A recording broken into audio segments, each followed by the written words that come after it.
This month's neck and calf workout, we're doing a really simple exercise using a wall just to improve posture for the neck.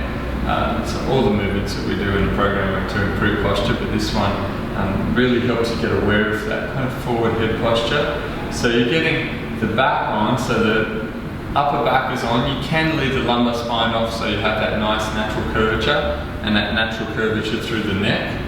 Now if you are hyperlordotic, you can straighten it out a little bit to improve that. But you're keeping the shoulders square and still, and you're just going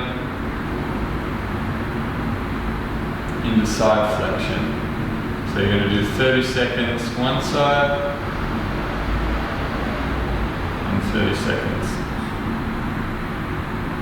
the other side. Now with it, you're keeping the jaw closed, tongue on the roof of the mouth. Try and make sure both left and right sides are even. So film yourself doing it, making sure that it's even and you're not compensating anywhere. The shoulders are square. Now you can load this side, so I could have the band or a dumbbell in this side when I'm doing it.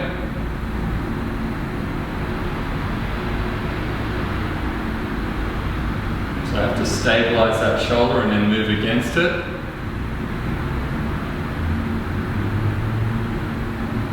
So I'm trying to move purely in the frontal plane, not turn the head. So the head stays square to the front. In this gym we've got a mirror on the opposite side, so it works quite well for this exercise. But you're really trying to condition those scalenes to be healthy and have equal range of motion, maintain a nice healthy neck. Now we've got the single leg calf raises, 30 seconds each side. You can work it on the flat ground, going faster or slower. If you want more range of motion development, and it's better for you, you can just hold on to something and use a box and do it off the edge of the box. So you get nice and high and come down. You just want that little bit of balance, consistent, but you're not holding or lifting yourself with the arms. So 30 seconds each side in the neck, 30 seconds each side with the calf, 3 rounds, 6 minutes.